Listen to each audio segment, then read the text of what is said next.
বৃষ্টি করে তারা আমাকে নিয়ে চলে গেল। প্রায় আমার চোখ বাঁধা, মুখ বাঁধা, মুখে মুখোশ পরা, আমার জানার কোনো কারণে আমাকে কোথায় নিয়ে যাচ্ছে। জানার প্রায় ঘন্টা ধরে ড্রাইভ করে আমাকে একটা রুমে নিয়ে গেল। রুমে নিয়ে গিয়ে আমাকে তারা চোখ হাত দিল এবং আমাকে একটা পায়জামা দিল, একটা লুঙ্গি দিল, বলে আপনার কাপড় পাল্টে দেন। তো আমি কাপড় পাল্টিয়ে ওগুলো দিয়ে দিই, আমার প্যান্ট শার্ট পরানো ছিল ওগুলো দিয়ে দিলাম। আমাকে আমার পায়ে আমার পরনে একটা স্যান্ডেল ছিল, যেটা আমার বাবা পরতেন, আমার বাবার স্মৃতিস্বরূপ আমি স্যান্ডেলটা পরতাম। তারা আমাকে যে স্যান্ডেল দিল, আমার স্যান্ডেল নিতে দিল, আমি স্যান্ডেল নিতে দিইনি। আমি বলছি না, এটা আমার বাবার স্মৃতি, আমি এটা দেবো না। তারা অনেক জোরাজোরি করেছে, আমি বলছি না আপনারা দেবো না, আপনারা যা করতে পারেন, আমি আমার স্যান্ডেল দেবো না, এটা আমার বাবার স্মৃতি। শেষ পর্যন্ত তারা আমার স্যান্ডেল রাখতে দিয়েছে। তারপর আমাকে খাবার দিয়েছে, তারা একটা প্যাকেট বিরিয়ানি। তখন কি বিরিয়ানি খাওয়ার মতো কোনো মানুষ থাকে? আমি খাবারের তো খাইনি তখন পর্যন্ত। আর বিরিয়ানি তো কেন, আমি তখন মৃত্যুর আশঙ্কা করছি। আমি গাড়িতে জিজ্ঞাসা করেছিলাম, আপনারা কি আমাকে ক্রস ফায়ারের জন্য নিয়ে যাচ্ছেন? তো আমার পাশে থেকে একজন বলল, না, আমাদের উপরস্থ কর্তৃপক্ষ আপনাদের কথা বলবে, কথা বলা শেষ হলে আপনাকে দিয়ে যাবো আমরা। রাতে আমাকে দিয়ে গেল। আমি নামাজ আসার আগে পড়েছিলাম। ভোরাতের দিকে আমি টয়লেটে গিয়ে তাহাজ্জুদ ওযু করে তাহাজ্জুদ নামাজ পড়লাম, ফজর নামাজ পড়লাম। আমার রুম থেকে আমাকে টয়লেটে নিয়ে যাওয়ার পথে প্রায় 50 কদম যেতে হতো। আমার দু হাত বেঁধে, চোখ বেঁধে, তারপর মুখোশ পরিয়ে আমাকে নিয়ে যেত। টয়লেটের ভিতরে গিয়ে খুলে দিত। বাড়িতে তারা টিনের দরজা বন্ধ করে তালা মেরে দেখতো, তালা মেরে রাখতো। আমার কাজ শেষ হয়ে আমি নক করলে তারা দরজা খুলে এসে আবার চোখ বেঁধে, হাত বেঁধে, মুখোশ পরিয়ে নিয়ে আসতো। রুমে এসে আমি তাহাজ্জুদ পড়লাম। তাহাজ্জুদ পড়ে আল্লাহর কাছে খুব কান্নাকাটি করলাম। আর সারা রাত এই আতঙ্কে আছে। পায়ের আওয়াজ শুনলে আমি মনে করছি এই বুঝে আমার ক্রস ফায়ার নিয়ে আমার ক্রস ফায়ার নিয়ে যাচ্ছে। আমাদের দেশে গুম মানে তো ক্রস ফায়ার, এটাই চিরাচরিত হয়ে আসছে। সারা রাত আমি তাহাজ্জুদে আল্লাহর কাছে চোখ ফেলে চোখের পানি ফেলে কান্না করলাম, আল্লাহ, এই নামাজ যদি আমার শেষ নামাজ হয়, আর জালেমরা যদি আজকে আমাকে জালেমদের হাতে মৃত্যু রেখে দেবে, আমাকে শহীদের মর্যাদা দিও। আর আমার লাশ যেন কুকুর না খায়, আল্লাহ, আমার লাশটা অক্ষত অবস্থা আমার স্ত্রী সন্তানদের কাছে পৌঁছে দিও। আমি তাহাজ্জুদ পড়ে ফজরের নামাজ পড়ে দোয়া পড়ে বিছানায় শুলাম। চোখে তো ঘুম আসে না।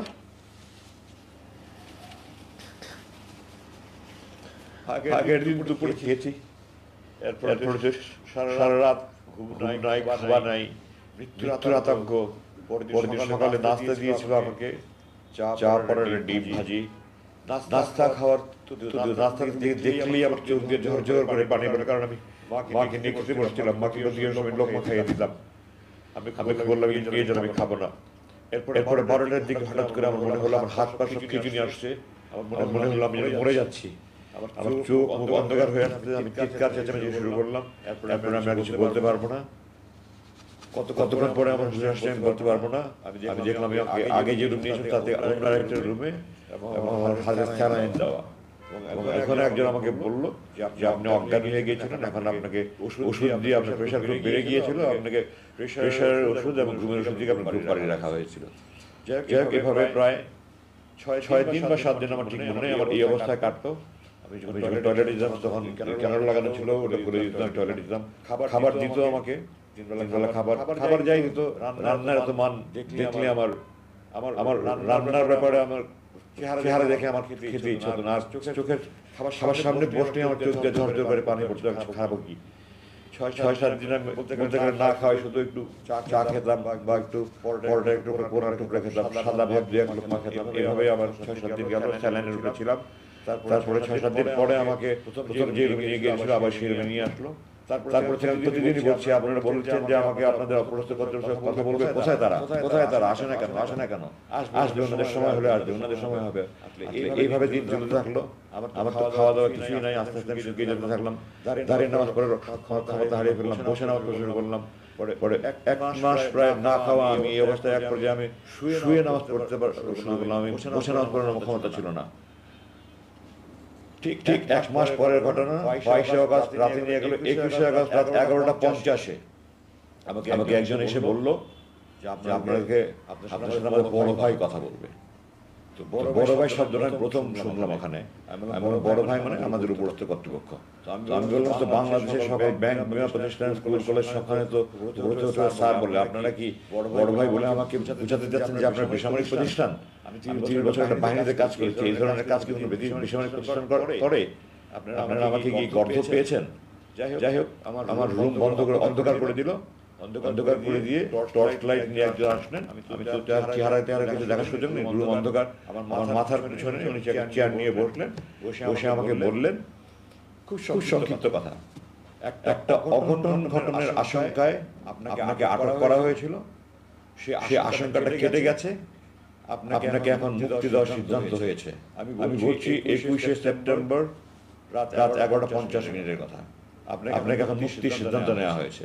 তো আমি বললাম, আমাকে মুক্তির জন্য কি আমি দিন গুনবো না ঘন্টা গুনবো? তো উনি বললেন যে আপনি একজন সেনাবাহিনীর সাবেক জেনারেল, আপনি জানেন আপনার সিদ্ধান্ত সর্বোচ্চ পর্যায় থেকে আসবে, আমার মতো ব্যক্তির পক্ষে এটা সিদ্ধান্ত দেওয়া সম্ভব না। এই কথা বলে উনি চলে গেলেন। এরপর থেকে আমি দিন গুনছি, কেউ মুক্তির কথা বলে না, কিছুই বলে না। প্রতিদিন দোয়া করি, নামাজ পড়ি, দোয়া করে চোখের পানি ফেলে কান্নাকাটি করি, কোনো কথা। 19শে সেপ্টেম্বর, আরো প্রায় মাসখানেক পরে 19শে অক্টোবর প্রথম কয়েকজন অফিসার আসলো, আমাকে তখন রুম থেকে চোখ বেঁধে হাত বেঁধে মুখে করিয়ে ওখানে একটা রুমে নিয়ে গেল। এটা ইন্টারোগেশন রুম, কয়েকটা রুম আছে, ইন্টারোগেশন রুম। এবং ওখানে অন্যান্য বন্দীদেরকে তারা অনেক নির্যাতন করে। আল্লাহর রহমত যে আমাকে তারা কোনো আমার শারীরিক নির্যাতন করেনি। তো আমাকে তারা আমার নামটা মানে জিজ্ঞাসা করলো, তারপরে আমার সাথে বিভিন্ন অফিসারের পরিচয় ছিল, তাদের সাথে আপনার কি পরিচয়, অমুকের সাথে আপনার কি পরিচয়, অমুকের সাথে আপনি কি পরিচয়, কিভাবে কিনেন। তো স্বাভাবিকভাবেই এই সরকারে যারা নির্যাতনের শিকার হয়েছে তারাই আমার সাথে বেশি যোগাযোগ করেছে, কারণ আমি একজন নির্যাতনের শিকার। তো আপনার সাথে সব সরকার বিরোধী লোকের সাথে যোগাযোগ দেখা যায়, আমাকে তারা বলছে। আমি বললাম যে আমরা সেনাবাহিনীতে কে সরকারকে বিষয় করে আমরা এটা কখনো দেখি না। সেনাবাহিনীতে কোনো দল নাই, সেনাবাহিনী সবাই আমরা ভাই, আমরা সবাই ভাইয়ের মতো মনে করি, আমরা সেইভাবে যোগাযোগ করি। কে কি দল করে আমরা সেনাবাহিনীতে দেখি না। সুতরাং আপনারা যারা বলছেন এটা আপনাদের কল্পনা প্রসূত। আমার সাথে এই ধরনের কারণ এই ধরনের বিরোধী কর্মকাণ্ড বড় এখানে এগুলো হিসাব করে আমরা যোগাযোগ করি না। আমি অমুকের সাথে অমুক জায়গায় চাকরি করছি, অমুক সাথে অমুক জায়গায় চাকরি করছি, আমি বিবরণ দিলাম।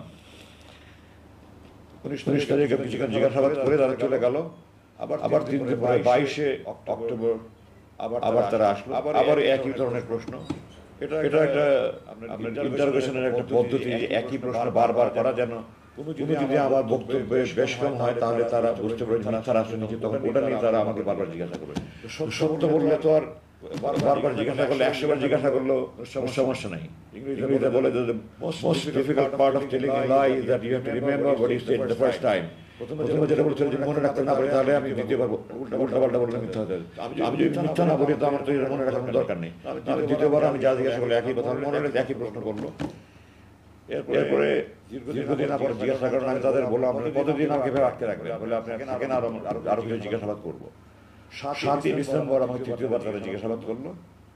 আগের প্রশ্ন করি, কিন্তু এই প্রশ্ন এবার কিছু ব্যতিক্রম ধর্মীয় প্রশ্ন ছিল। এখানে তারা আমাকে হঠাৎ করে বলল, আপনি ভারতের বিরুদ্ধে ফেসবুকে এত সোচ্চার কেন? আমি এখন একটু পিছনে দিয়ে ফিরে যেতে চাই। আমি আমার শরীরের প্রতিটা অনুপরমাণু, শিরা উপশিরা, নমকূপ, রক্তবিন্দু, সমস্ত অস্থিমজ্জা, খাঁটি দেশপ্রেমিক আপাদমস্ত সৈনিক, আমি দেশের জন্য জীবন দেওয়ার জন্য শপথ নিয়েছি, আমি যোগদান করেছি, আমি এখনো প্রস্তুত দেশের জন্য জীবন দেওয়ার জন্য। তো আমি বলেছি যে আমাকে যে খুব ভারতের বিরুদ্ধে ফেসবুক এত সোচ্চার কেন? আমি বললাম ভারতের বিরুদ্ধে ফেসবুকে সোচ্চার হওয়া যদি বেআইনি হয় তাহলে আপনারা আমাকে আটকে রেখেছেন কেন? বিচার বহির্ভূত হবে, আমাকে সে আইনে মামলা দিচ্ছেন না কেন? আর আমি স্বাধীনতা যুদ্ধের পর থেকে, আমি 2016 সালে 7ই ডিসেম্বরের কথা বলছি, তখন স্বাধীনতার 45 বছর প্রায়।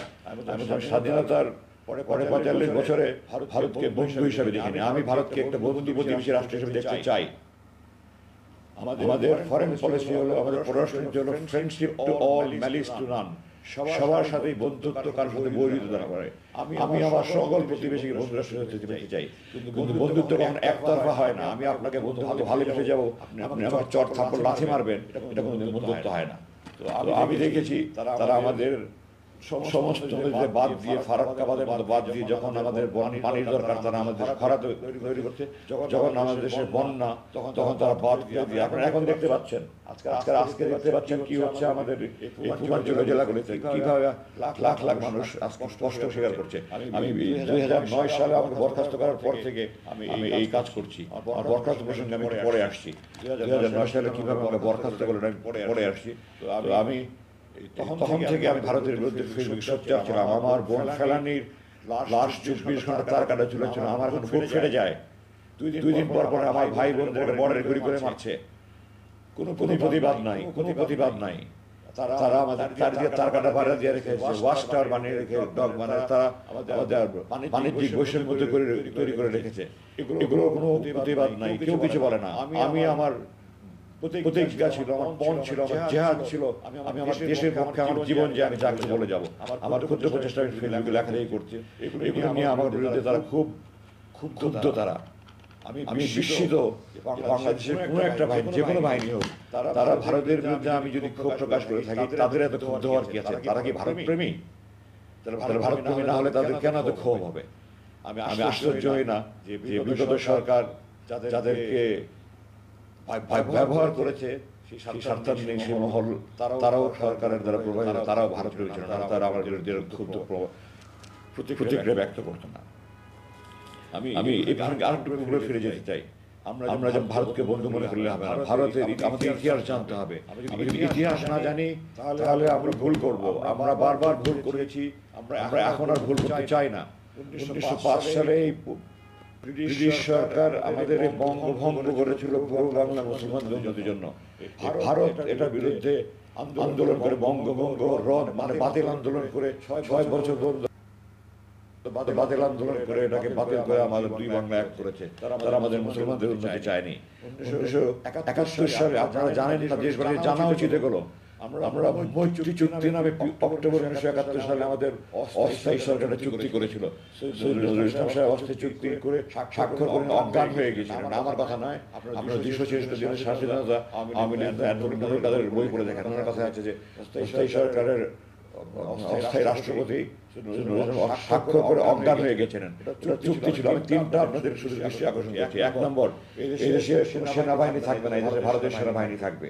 2, এদেশের প্রশাসনে যারা মুক্তিযুদ্ধে যোগদান করেছে তারা বাদে বাকি সবাই অপসারণ করতে হবে। ভারতের প্রশাসনের লোক এই দেশের প্রশাসন চালাবে। এই দেশের প্রশাসনের শতকরা 1জন লোকও মুক্তিযুদ্ধে যোগদান করেনি, আপামর ছাত্ররা যোগদান করেছে। তার মানে এই দেশের প্রশাসন তাদের হাতে চলে যাবে। তৃতীয়ত, এই দেশের পররাষ্ট্র মন্ত্রণালয় এবং প্রতিরক্ষা মন্ত্রণালয় ভারতের নিয়ন্ত্রণে থাকবে। আমি দেশবাসীর কাছে জানতে চাই, আপনারা বলেন এটা কি স্বাধীনতার চুক্তি, মৈত্রী চুক্তি না গোলামীর চুক্তি? এই চুক্তি যারা করেছে তারা মীর জাফরের বংশধর, তারা এই দেশকে বিক্রি করে দিচ্ছিল। আল্লাহ আমাদেরকে রক্ষা করেছেন। আমি এগুলির বিরুদ্ধে সবসময় সোচ্চার ছিলাম। সেনাবাহিনীর চাকরি করা অবস্থায় আমি এগুলি বলতে পারিনি। 2009 সাল থেকে আমি বলেছি, এটাই ছিল আমার অপরাধ। এটা আমার বড় অপরাধ ছিল। আর অপরাধ, আমি অধ্যাপক গোলাম আযমের ছেলে। এই কারণে তারা আমাকে নিয়ে বন্দী করে রেখেছে এবং এই 29,794 ঘন্টার কাহিনী 29,794 দিন বলে শেষ করা যাবে না। সেই নির্মম কারাগারে আল্লাহ আমাকে চোখ দিয়েছেন আল্লাহ পৃথিবী দেখার জন্য। আমার এটা অধিকার, আমার সেই অধিকারকে নিয়ে আছে। আমি আল্লাহর আকাশ দেখিনি, বা সূর্য দেখিনি, চাঁদ দেখিনি, মেঘ দেখিনি, বৃষ্টি দেখিনি, রোদ দেখিনি। আমি আল্লাহর মাটি দেখিনি, গাছ দেখিনি। আমার রুমের দক্ষিণ দিকে দূরে ছোট ভেন্টিলেটর ছিল, ওগুলো দিয়ে মাঝে মাঝে আলো দেখা যেত। মাঝে মাঝে তাকিয়ে দেখতাম। তারা এটা সিসি ক্যামেরা দিয়ে খেয়াল করে ওটাও বন্ধ করে দিয়েছে। আমার বুক হাহাকার করতো, আমি আল্লাহর দুনিয়া দেখতে চাই। মাঝে মাঝে মনে হতো আমি বন্ধ করে তাহাজ্জুদ পড়ে যে আল্লাহ যারা তোমার দুনিয়া দেখা আমার জন্য বন্ধ করে দিয়েছে, তুমি তাদের দৃষ্টিশক্তি বন্ধ করে দাও। আমি আল্লাহর কাছে বিচার দিয়েছি, আল্লাহ আমি বন্ধ করি না, তুমি আকামুল হাকিমিন, সর্বশ্রেষ্ঠ বিচারক আল্লাহ, তুমি তাদের ব্যবস্থা নিও। আমি দেশবাসীর কাছে বলতে চাই, আপনারা যদি মনে করেন ভারতের বিরুদ্ধে প্রতিবাদ করে অন্যায় করেছি, খারাপ কাজ করেছি, দেশ বিরুদ্ধে করেছি, ফাঁসিয়ে দেন, আমি হাসতে হাসতে ফাঁসি করতে যাবো। দৃঢ়ভাবে বলছি, আর যদি আপনারা মনে করেন আমি দেশপ্রেমিক হিসেবে সঠিক কাজ করেছি, তারা যারা আমার প্রতিরোধ করছে তাদের বিরুদ্ধে আমি সরকারের কাছে বিচার চাই, আপনাদের কাছে বিচার চাই। আপনারা এদেরকে খুঁজে বের করুন, একটা একটা করে বিচার করে তাদের যদি যার যে প্রাপ্য শাস্তি তা সে শাস্তি প্রাপ্ত সরকারের কাছে আহ্বান জানাই। আপনারা আমাকে সহ যত রকমের যত গুম খুন ধর্ষণ রাহাজানি যত অন্যায় বিচার জুলুম হয়েছে সবগুলোর দোষী ব্যক্তিদের শাস্তি পূর্ণাঙ্গ বিচার করে মৃত্যুদণ্ড হোক, যে দণ্ড হোক আপনার সেই দণ্ড প্রদান করেন। আমার ওখানে দিনগুলো কিভাবে কেটেছে এগুলো আমি মনে করে আমার বুক ফেটে যায়। আমি ওই দুর্ধর্ষ এই বিভীষিকাময় দিনগুলোর কথা মনে করতে চাই না। আমার চোখ 41,000 বারের মতো হিসাব করেছি এই 8 বছরে মোট 41,000 মতো আমার হাত করা পড়েছে। আমার হাতের এখানে শত দাগ হয়ে গেছে। আমার চোখের কিন্তু চোখ এত জোরে বাতো, চোখের মনি ফেটে যাচ্ছে। চোখে মনে ব্যথা হচ্ছে, আর নাককে চাপ পড়ছে, আমি শ্বাস নিতে পারছি না। কোনো মায়া দয়া ছিল না, আর কষ্ট লাগতো। যে ছেলেগুলি রুমে আমাকে খাবার দিত বা আমাকে টয়লেটে নিয়ে যাওয়া আসা করতো, সেই ছেলেগুলি আমি যখন 1981 সালে কমিশন হই, যে সৈনিক আমার বুট পালিশ করতে, তাদের নাতির বয়সে ছেলে, আমার বড় সন্তান থেকে 10-12 বছরের বড় ছোট ছেলে, তারা আমাকে ধমকের সুরে হুকুমের সুরে কথা বলতো। আমার সমস্ত শরীরে আগুন জ্বলতে, কিছু করতে পারতাম না, প্রতিবাদ করতে পারতাম না। ওখানে দৈনন্দিন প্রশাসন দেখার জন্য একটু সিনিয়র লেভেলের আমার ধারণা তারা ওই হাবিলদার পর্যায়ের হবে। আমি তাদের কাছে বারবার অনুরোধ করেছি। দু একজন ছিল একটু সহানুভূতি ছিল, দু একজন ছিল তারাও আমার সাথে চরম দুর্ব্যবহার করেছে। এক পর্যায়ে এমন হলো যে একটা ছেলে বারবার দুর্ব্যবহার করছে, আমি তাকে বারবার পরিবর্তন করার কথা, তাকে পরিবর্তন করছে না। আমি সুপারভাইজারকে বললাম যে আপনারা যদি একে পরিবর্তন না করেন তাহলে আমার খাবারের সময় যদি তার ডিউটি থাকে আমি খাদ্য বর্জন করবো। সুপারভাইজার আমাকে হুমকি দিল, আপনি যদি খাদ্য বর্জন করেন তাহলে প্রতিবেলা খাবার সময় আমি তাকে ডিউটি দেবো। এবং সে সেটা বাস্তবায়ন করেছে। আমি 2 দিন মুড়ি পানি খেয়ে থেকেছি, কারণ যখনই আমার নাস্তার সময় তাকে ডিউটি দেয়, যখনই আমার দুপুরে খাবার সময় তাকে ডিউটি দেয়, যখনই আমার রাতের খাবার সময় তাকে ডিউটি দেয়। ডাক্তার কিছুদিন, এটা গত বছর শেষের দিকের কথা বলছি, আমার কথা একটু আগে পেছনে হয়ে যাবে, কিন্তু ক্ষমা করবেন আমাকে। তো ডাক্তার গত জানুয়ারি মাসের 19-20 তারিখের দিকে আমার দেখতে আসলো। প্রথম দিকে প্রায় 1 মাস পর দেখতে আসতো, এরপরে বছরখানেক পর থেকে 2 মাস পর দেখতে আসতো, বছর 3 পর থেকে 3 মাস পর দেখতে আসতো, শেষ পর্যন্ত 3 মাস পর দেখতে আসতো। তো গত জানুয়ারি মাসে ডাক্তার 19-20 তারিখের দিকে আমার দেখতে আসলেন। আমি বললাম আপনি কেমন আছেন? আমি বললাম তো ডাক্তার সাহেব আপনাকে হাত জোর করে বলছি আমার শারীরিক চিকিৎসা দরকার নেই, আপনি আমাকে মানসিক নির্যাতন থেকে রক্ষা করেন, আমি সহ্য করতে পারি না। এই যে যারা আমার বুট পালিশ করেছে তাদের নাতির বয়সী ছেলেরা আমাদের সাথে যেই ব্যবহার করে, আমার বাবা মা, আমার বড় বোন, আমার কোনো বোন নেই, আমার 6 ভাই, বড় 3 ভাই, আমার চাচা চাচি, মামা মামি, খালা খালি, খালু ফুফা, 35 জন। এই 35 জন মিলে সারা জীবনে আমার সাথে দুর্ব্যবহার করেনি। একটা ছেলে শুধু কয়েক মাসের মধ্যে দুর্ব্যবহার করেছে। আমি সেনাবাহিনীর চাকরি তো সিনিয়র দুনিয়াতে বকা জমা দেওয়া, এটা যে কোনো বাহিনীতে হয়ে থাকে। আমার 35 বছর সেনাবাহিনীর চাকরিতে আমার সিনিয়র আমাকে এত বকা ঝগড়া করেনি, একটা ছেলে আমার সাথে এত দুর্ব্যবহার করছে। আমি সুপারভাইজারকে বারবার বলেছি আপনি তাকে দয়া করে পরিবর্তন করেনি। আমি ডাক্তার সাহেবকে সব বললাম, আমি তাকে বলেছি যে আমি খাদ্য বর্জন করবো, সে তখন বলছে আমি তাকে বারবার ডিউটি দেবো, এবং সে কি বাস্তবায়ন করেছে।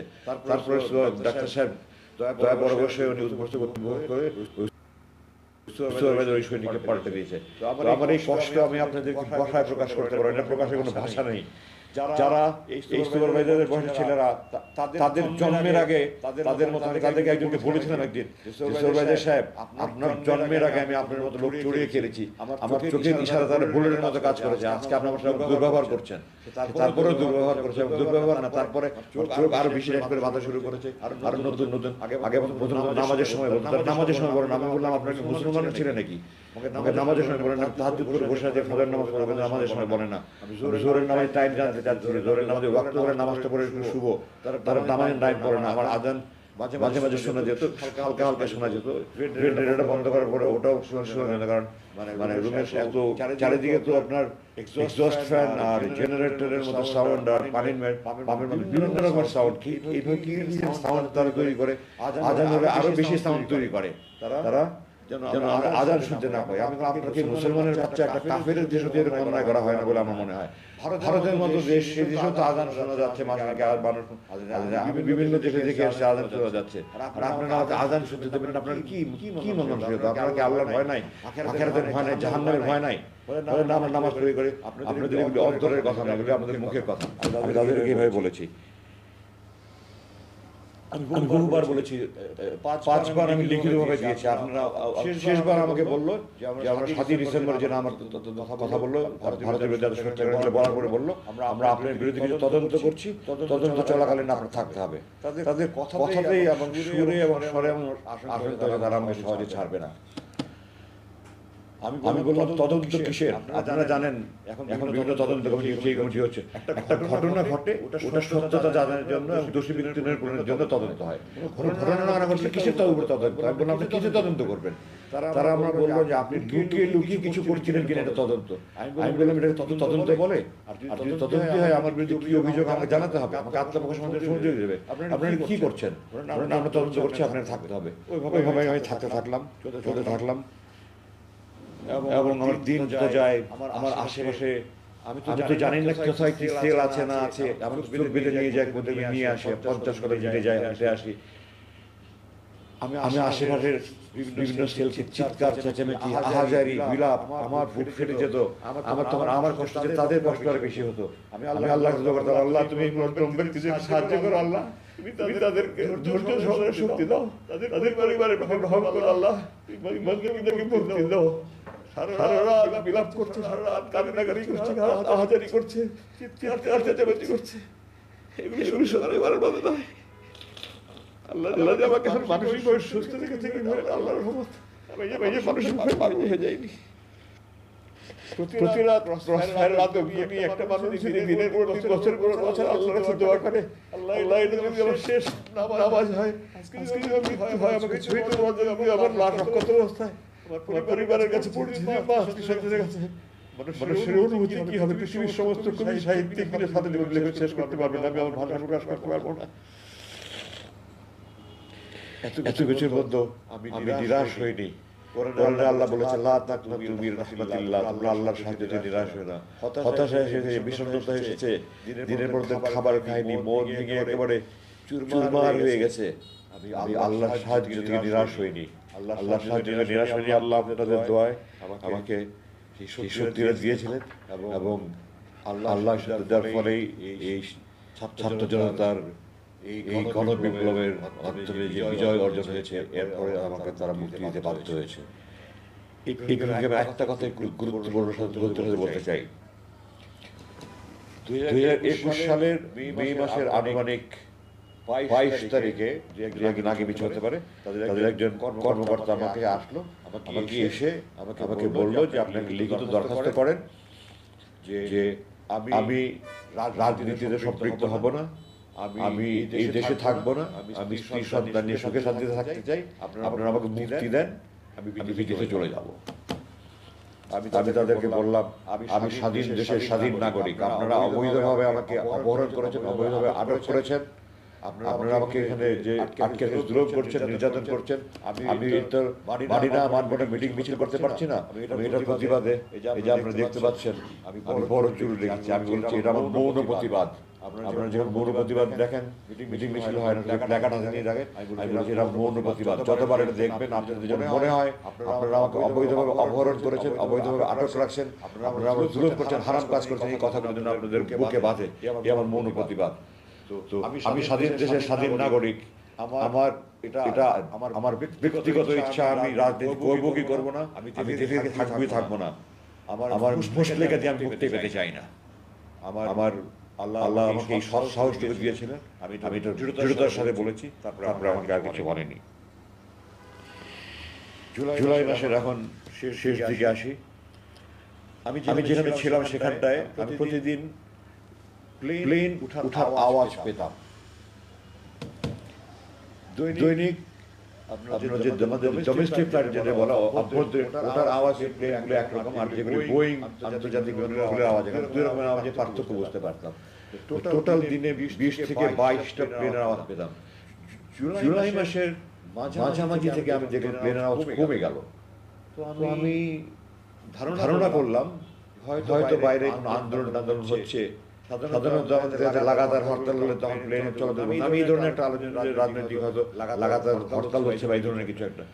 আমাদের দেশের ছাত্র জনতা যে কি এত বিপ্লব ঘটিয়ে দিবে এটা আমি কল্পনাও করতে পারিনি। আমি প্রাউড অফ দ্যাম। আমি আপনাদের কাছে গর্বিতভাবে গর্বের সাথে বলতে চাই যে আমি এই তরুণ ছাত্রদের ব্যাপারে গর্ববোধ বোধ করছি যে আমরা দেখিয়ে দিয়েছি বিশ্বের কাছে আমরা কি করতে পারি। তো আমার কল্পনা করতে পারিনি যে তারা এত বিশাল কিছু একটা অর্জন করতে পারবে। আমার মনে হচ্ছিল কিছু একটা করতে হচ্ছে, কিছু একটা হচ্ছে। আমি দুই একজনকে জিজ্ঞাসাবাদ করার চেষ্টা করছি, বাট আমার সাথে কথা ছিল যারা রুমে আসবে প্রয়োজনে একটা কথা বলবেন না। আমি একটু দিতে মাঝে মাঝে তাদেরকে, তারা অনেকে আমার সাথে কোরআন হাদিস পড়ি, আমার কোরআন হাদিসে বিভিন্ন মশলা মশাইল জানতে যেত, আমাদের বিভিন্ন কিছু জানতে যেত। এগুলো নিয়ে কথা বললে আমার সিসি ক্যামেরা দেখে সোনাদের হাজির হয়ে যেত। আপনি কথা বলছেন কেন, প্রয়োজন হতে কথা বলছেন কেন? আমি বলছি যে আমি কোনো আজে বাজে কথা বলছেন। আমার জিজ্ঞাসাবাদের সময় আমাকে আপনি যারা ডিউটি আছে আজে বাজে কথা বলবেন না। আমি তাদেরকে বলতাম যে আপনাদের কর্মকর্তা আমাকে অবৈধভাবে অপহরণ করেছে, অবৈধভাবে আটক করে রেখেছে, হারাম কাজ করে জুলুম করেছে। আমি যারা আমাকে ঘুম থেকে ডিউটি নিয়ে যেত, খাবার দিত, তাদেরকে মাঝে মাঝে বলতাম। তারা এগুলো করতে কর্তৃপক্ষ জানার পরে আমাদের অফিসাররা বলেছিল, তারা জিজ্ঞাসাবাদের সময় আপনি তাদের আবার আজে বাজে কথা বলেন কেন?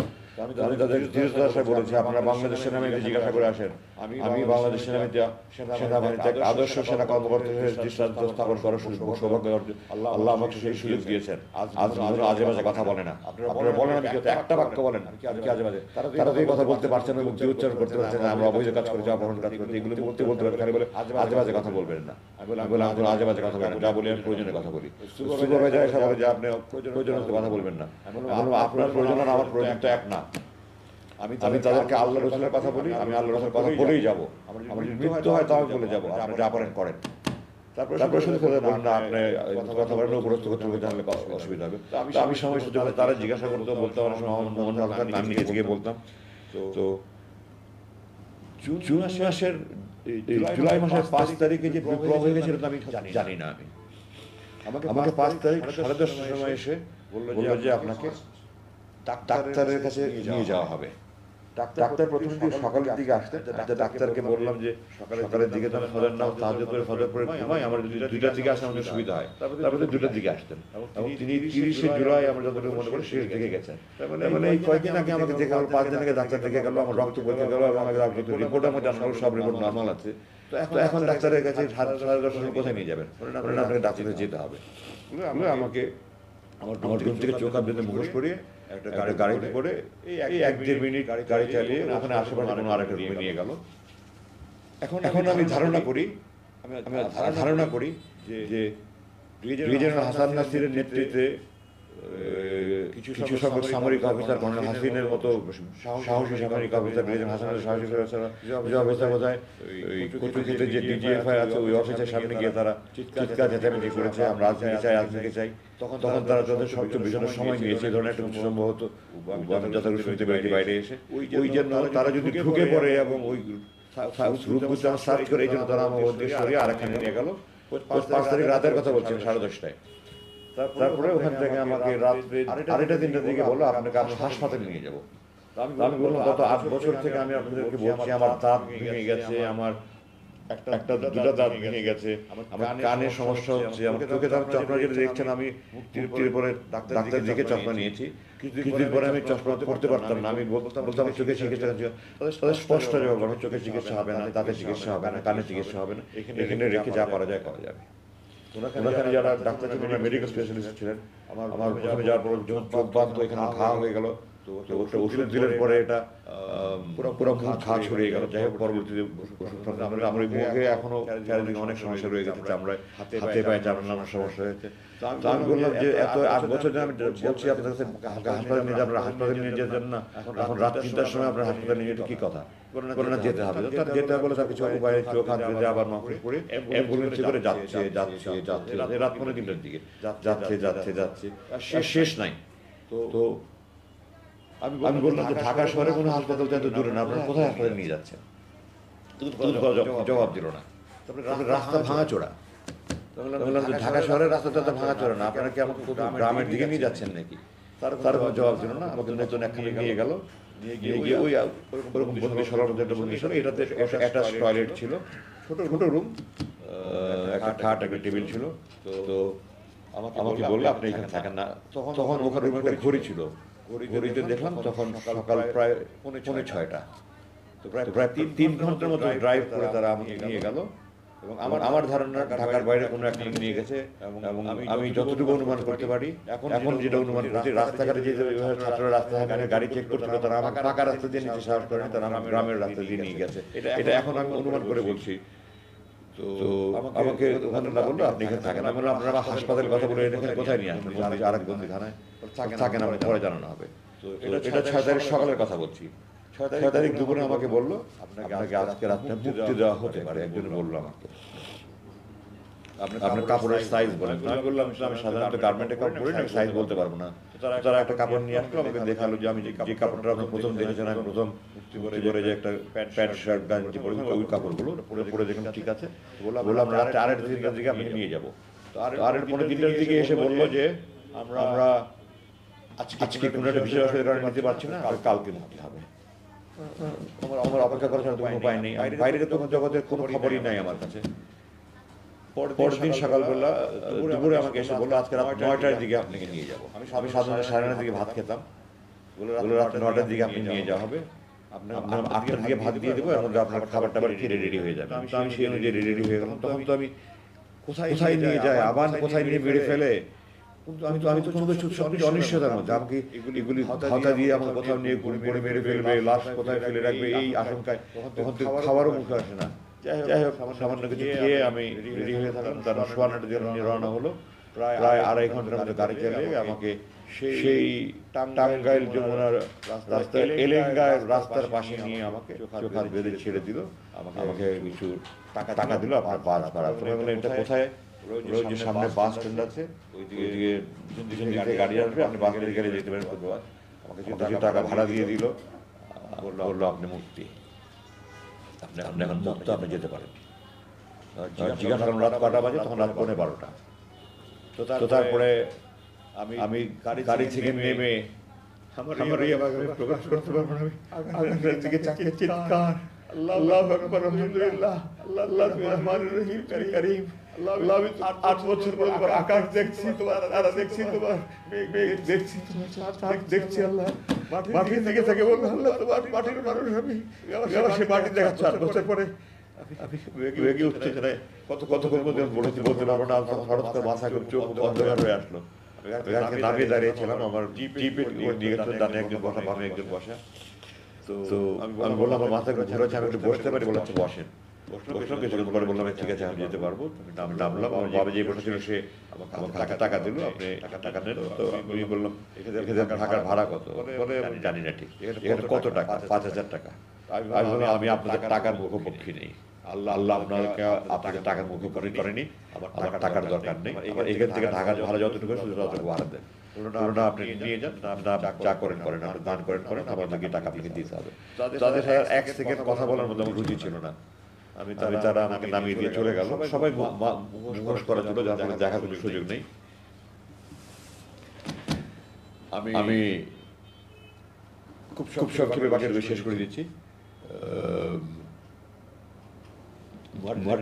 এলোমেলো ছিল, চুরিত ছিল, আমি ঠিকমতো হাঁটতে পারছিলাম না। আবেগে উত্তেজনায় রাস্তা দুর্বলতার সাথে হাঁটতে পারছিলাম না। এর মধ্যে হঠাৎ করে দেখলাম একটা পিছুতে দাঁড়িয়ে এসে ওই সামনে বাস দাঁড়ালো। আমার তখন মানে মনে হয় যেন পারলে উড়ে গিয়ে ঝাঁপিয়ে বাসের মধ্যে উঠি। কিভাবে যে আমি 100 গজের মতো রাস্তা দৌড়ে ওই অবস্থা পার হয়েছে আমি এখন কল্পনা করতে পারি না। দৌড়ে গিয়ে জিজ্ঞাসা করলাম আপনাকে ঢাকা যাবেন? আমি ঢাকা যাবো না, চিরাং যাবো। আপনি ঢাকা কোথায় যাবেন? বললাম আমাকে টেকনিক্যাল মোড়ে যদি নামিয়ে দেবেন বা গাবতলির মধ্যে, টেকনিক্যাল মোড়ে নামাবো, আপনি উঠেন। তো আমি বাসে উঠলাম, উঠে পিছনের দিকে গিয়ে একজনের কাছে বললাম যে আমার তো মোবাইল নম্বর না, আমার দুটো নম্বর ফোন নাম্বার জানা ছিল, আমার স্ত্রীর নাম্বার আর আমার সাথে ভাইয়ের নাম্বার, এই নাম্বার দুটো মনে ছিল। আমি দুজনকে ফোন করে বললাম, তারা আরো লোকজনকে নিয়ে তারা ওখান থেকে টেকনিক্যাল মোড়ে এসে আমাকে ওখানে নামিয়ে নিল।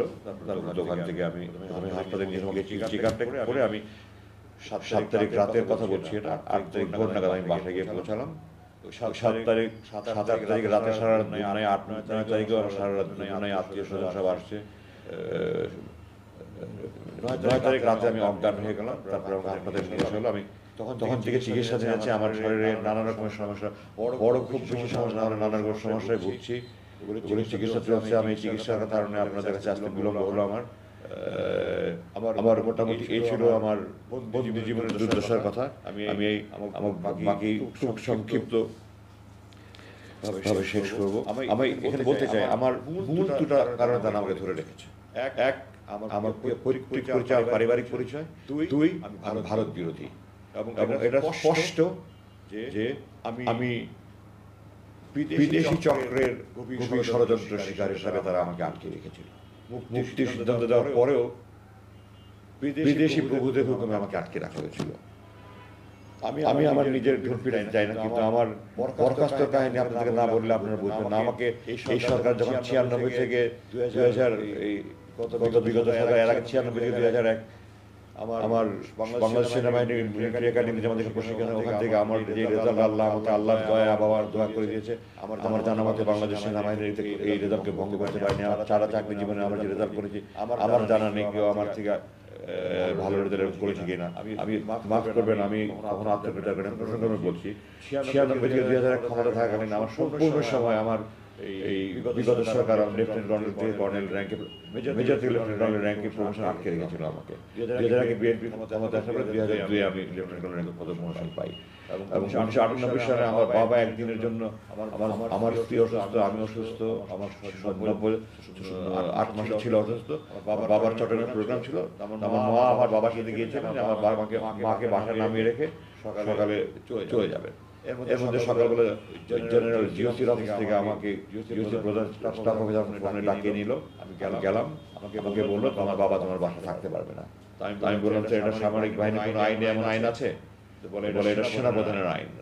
সেনাপ্রধান তখন জেনারেল মুস্তাফিজ, সাবেক প্রধানমন্ত্রীর ফুফা, সম্ভবত এলপিআর থেকে ওনাকে সেনাপ্রধান বানানো হয়েছিল। তো আমি বললাম যে স্যার আমি জিওসির সাথে দেখা করতে চাই। তখন বলে জিওসি খুব রাগ হয়ে আছেন, আমি দেখা বলে ভালো হবে না, খারাপ হবে। তো আমি জিজ্ঞাসা করলাম স্যার আপনি কি আপনার বাবাকে বলতে পারবেন যে বাসায় থাকতে পারবো না? কোন বাবা বলেন তার সন্তানকে কুসন্তান না হয়, কোন বাবা তার বাবাকে বলবে যে তুমি আমার বাসায় থাকতে পারবো না? আমার বাবা আদারওয়াইজ প্রোগ্রাম ছিল, উনি সকালে চলে যাবেন, রেডি হয়ে গেছেন, কিন্তু আমার কেন ডেকেছিলেন জানার জন্য অপেক্ষা করছিলেন। আমি বাসায় ফিরে গিয়ে আমাকে নাস্তা আমি নাস্তার প্লেট ধাক্কা দিয়ে সরিয়ে দিলাম। আমাকে বলছেন তুমি মাইন্ড করো না, কষ্ট নেই। আমি বললাম যে আপনারা আমার চাকু দিয়ে হাত কাটছেন আর ব্যথা পেয়েছো না, তামাশা একটা। যাই হোক আমি বাসায় চলে আসলাম, জিওসিটা দেখা করলাম না বলে আমি বাবাকে বলতে পারছিলাম, কাঁদছিলাম। যাই হোক বাবা চলে গেলেন। এরপরে তো আমাকে ওখান থেকে পরের দিনই আমাকে শুক্রবার দিন কোনো হয় না, 5,000 টাকা পাঠিয়ে দেওয়া হলো। এরপর দিন আমাকে কিভাবে যে ওখান থেকে অপমান করে বিদায় দেওয়া হলো, রংপুরে পাঠিয়ে দেওয়া হলো। এরপরে 2009 সালে একদিনের মধ্যে বাংলাদেশ সেনাবাহিনীর একজন ব্রিগেডিয়ার জেনারেলের বিদায় সম্বর্ধনা, বিদায় অনুষ্ঠান অনেক জাঁকজমকপূর্ণ। আমাকে একদিনের মধ্যে আমার চাকরি দেখিনি, আমি যত অফিসারকে জিজ্ঞাসা করে দেখিনি। রাত্রেবেলা নৈশভোজে আপনারা আমার ড্রেস থেকে দেখতে পারেন, সাদা পোশাক পরে, ওরকম পোশাক পরে, ব্যান্ড পার্টি বাজিয়ে অনেক জাঁকজমক। আমাকে দুপুরবেলা ইউনিফর্ম করে লাঞ্চ জাস্ট আনুষ্ঠানিকভাবে একটা পার্টি করে আমাকে বিদায় দেওয়া হয়েছে একদিনের মধ্যে। এবং আমাকে বলা হয়েছে যে আমাকে ওই রাত্রেই ক্যান্টনমেন্ট ত্যাগ করতে হবে। অথচ একজন অফিসার হিসাবে আমি এই ধরনের ক্ষেত্রে আমাকে ঢাকার লজিস্টিক এরিয়া হেডকোয়ার্টার আমাকে সংযুক্ত করা হচ্ছে। সংযুক্ত সবসময় কারণ দেখাতে হবে, কারণ ছাড়া আমাকে সংযুক্ত করা হচ্ছে। এবং আমাকে ওই সময় আমি মোট 12 দিন প্রাপ্য ছিলাম।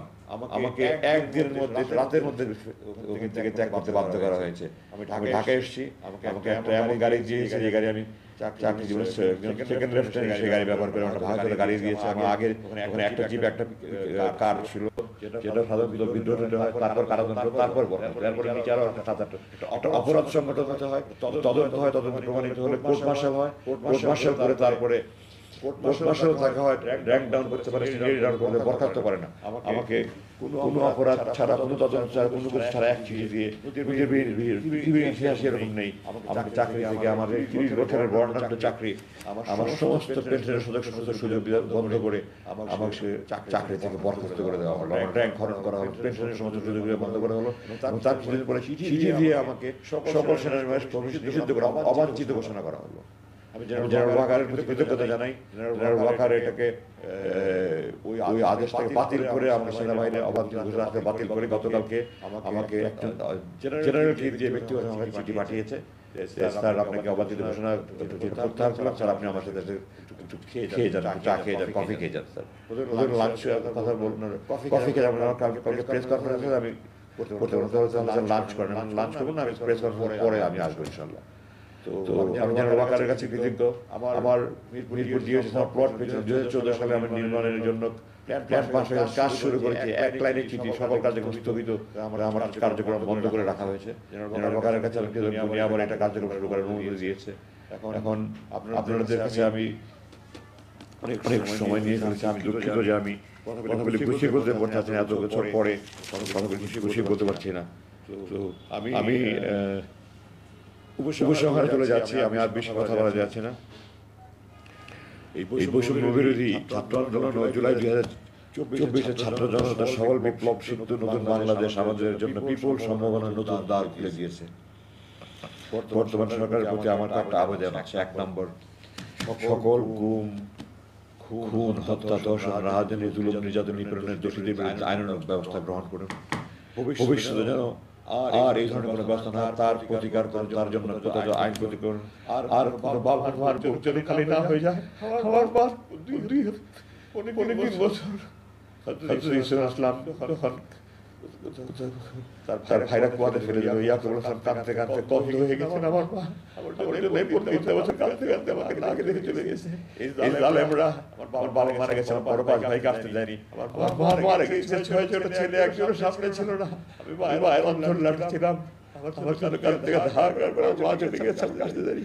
আর যেন কোনো মায়ের মুখ খালি না হয়, আর মায়ের কান্না হয়, আপনারা দয়া করে ব্যবস্থা করেন।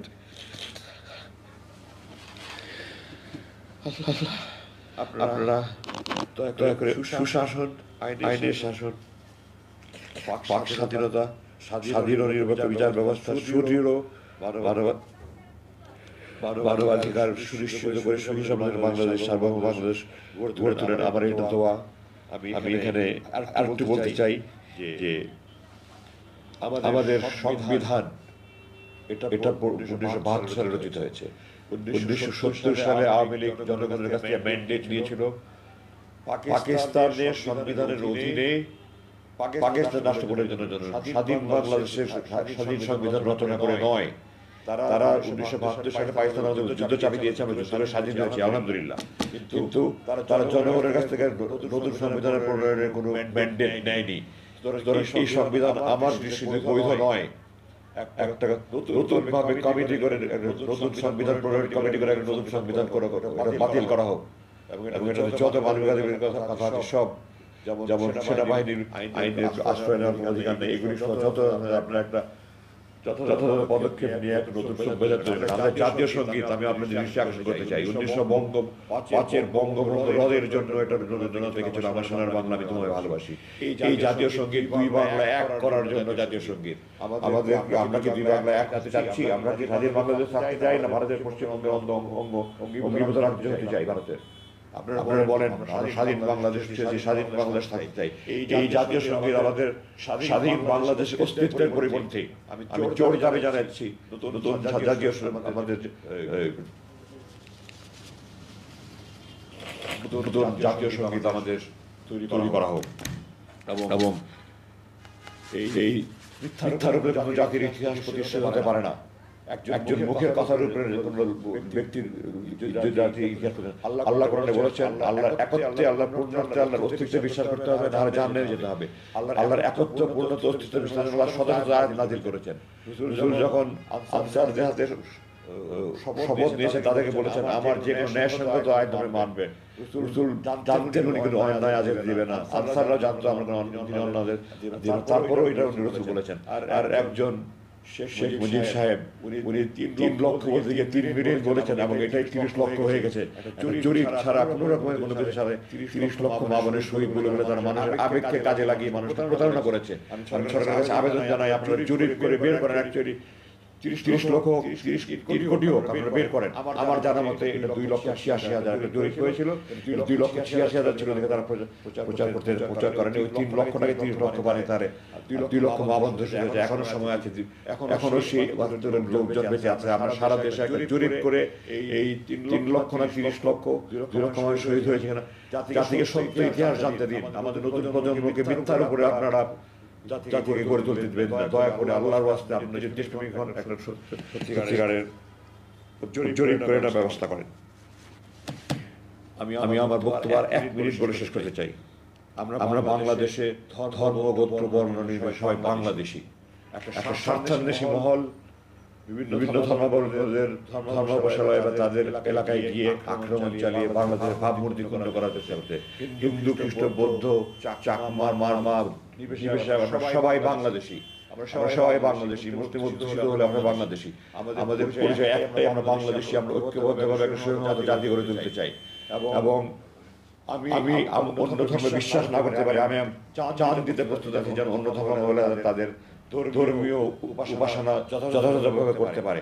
আমরা সবাইকে ঐক্যবদ্ধভাবে নিশ্চিত করে যার যার ধর্ম সাথে পালন করবে। আমরা সবাই বাংলাদেশী। আমরা হাতে হাত মিলে আসুন, এদেরকে শক্তভাবে দমন করে আমরা আমাদের স্বাধীন, সমৃদ্ধ, শক্তিশালী বাংলাদেশী গড়ে করি।